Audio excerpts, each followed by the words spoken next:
So what I have right here on the screen, if you're watching the video, is the Retire Inspired Quotient tool. This came about back when Chris Hogan was a Dave Ramsey personality.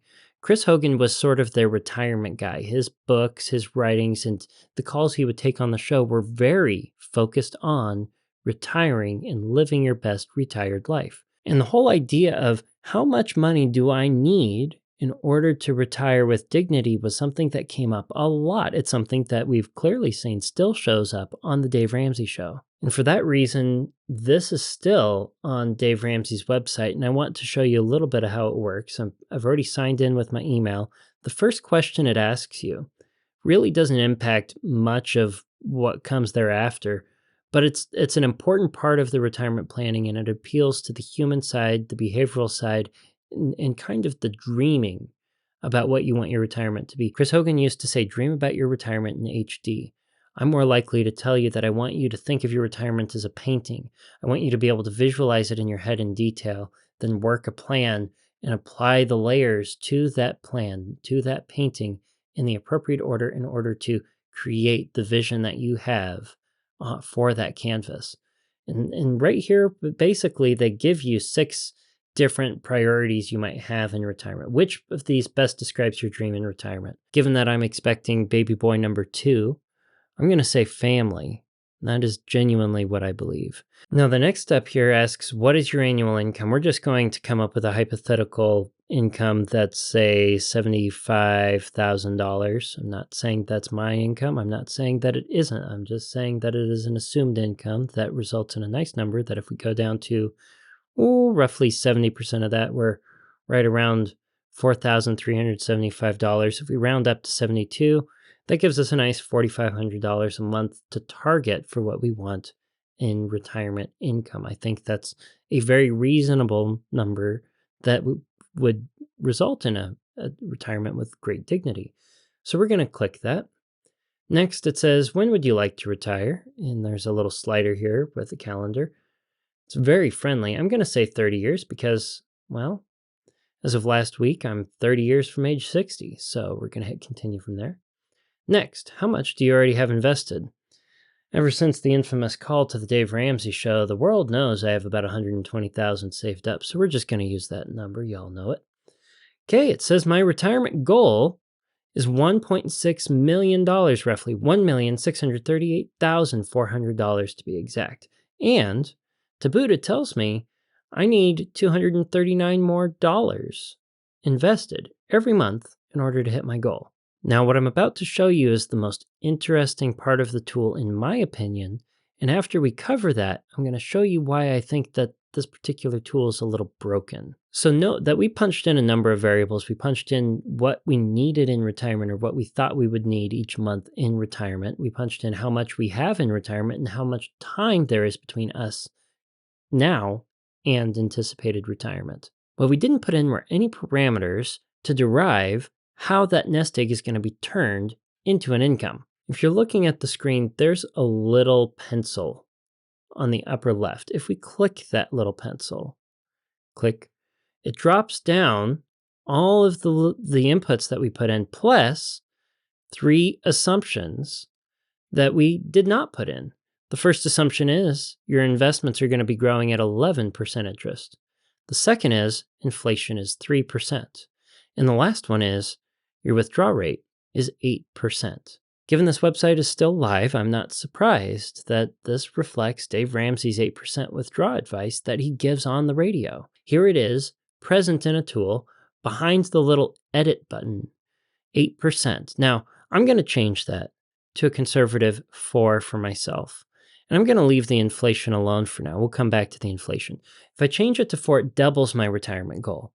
And it says now, to my dismay, that I need $1,012 more per month invested in order to make this goal. Being that I'm a bit of a super nerd, I've got my fancy calculator here. It's the one that I used in engineering school. What we're going to do is we're going to take that 3.2 million, and it's a little bit more than that, and I'm going to multiply that now by my 4%. Well, that gives me 131,000. If I divide that number by 12, that gives me my monthly income, and it's actually over 10,000, which means This nest egg goal that the retire inspired quotient tool is giving us is correcting for inflation. It has blown it up, given the inflation assumption that we put in there at 3%, that was the default, so that I'm getting the monthly income I asked for corrected for inflation. I'm still getting the same buying power. My input was in today's dollars, and the goal it's giving me is at the age that I want to retire, for me, 60. So why do I say this tool is broken? If we scroll down, there's a little number on the left. Above the number, it reads, if you don't invest any more money until you retire, your current savings could be worth $1,131,800. That's all well and good. But if I were to go over to Dave Ramsey's retirement calculator, this is also on Dave Ramsey's website. I'll link to it and the RIQ tool in the description. Let's type in some of the same numbers here. I'm 30. I'm going to retire at 60. I currently have $120,000. Let's just say I'm not contributing anything else and we match the 11%. I get $3.2 million. That's tomorrow's dollars. Because inflation didn't get corrected then in the RIQ tool, right? If I left my $120,000 alone in this example, and the retirement calculator at 11% is supposed to be believed, I should have 3.2 million, not 1.1. So let's go up here to the edit, the little edit thing here, and we're just going to say 0% for inflation and see what happens. If I type in 0, I get 1.3 for the goal. So if I scroll down now, it says that if I left my money alone, I should have closer to $2.7 million. But again, the retirement calculator says 3.2. And I got rid of inflation. Now the RAQ tool doesn't let you get rid of inflation entirely. It has inflation at 0.01, but that's as close to 0 as we can get. Maybe I can make it all work out by giving an inflation corrected interest and kind of trying to trick it. Let's say I gave it we'll give it 8% interest. We'll say 11 minus 3 equals 8. So that everything is done in today's money. And we're going to say inflation is 0. We're taking care of it in the interest rate. Well, it gives the goal of $1.3 million. It says I need to save $71 a month. And if I left it alone, I would have $1.2 million. Well, let's double check that on the retirement calculator. We're going to give it the same interest rate of 8%. I get 1.3 million over here. So now that's a little closer, the 1.2 and the 1.3, when I get rid of the way that it's treating inflation in the little edit settings here.